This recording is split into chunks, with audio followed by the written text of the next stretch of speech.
کچیر تاسو فیسبوک پیج لرئ یا هم اراده لرئ چې په راتلونکي کې فیسبوک پیج جوړ کړئ نو حتما له دې غلطیو څخه ځان وژغورئ. نو په نن ویډیو کې به د کاپی رایټ ډولونه او هغه کاپی رایټ درته وښیم کوم کاپی رایټ چې کولی شي زموږ پیج ختم کړي. نو د ویډیو شروع کېدو نه مخکې که چېرې تاسو زموږ چینل نه وي سبسکرایب کړی د نورو ویډیوګانو لپاره زموږ چینل درسره سبسکرایب کړئ، ویډیو درسره لایک کړئ او زموږ تشویق لپاره موږ ته یو کمنټ پرېږدئ. که چېرې تاسو پیج لرئ نو تاسو به حتما له دغو دوو طریقو څخه یوې څخه استفاده کوئ، یا به خپلې ویډیوګانې جوړوئ یا هم د نورو ویډیوګانې به شیر کوئ.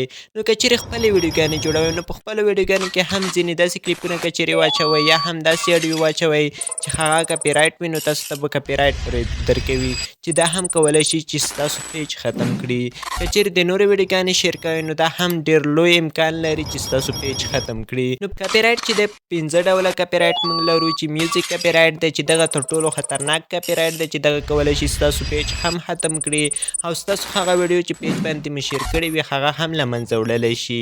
دوهم کاپی رایټ چې دی ویډیو کلیپس کاپی رایټ دی چې دغه کولی شي ستاسو د ځینې د ویډیو ځینې شارټ کلیپونه چې دي دغو باندې کاپی رایټ درکړي نو دا هم کولی شي چې ستاسو ویډیو هم له منځه یوسي یا هم کولی شي ستاسو پیج هم د دغه شارټ ویډیوګانو لکه مثال په توګه تاسو د ټي وي ویډیو شیر کړئ یا هم یو داسې کلیپ شیر کړئ چې هغه کاپی رایټ ولري نو تاسو پیج هم پرې ختمېدلی شي یا هم که چېرې تاسو پیج مونیټایز وي ستاسو ارنینګ به دوی سره شریکېږي او ستاسو زیات ارنینګ به. دریم کوم کاپی رایټ چې دی دغه ایمیج کاپی رایټ دی. څلورم کاپی رایټ چې دی ټیکسټ یعنې لیکلو کاپی رایټ دی.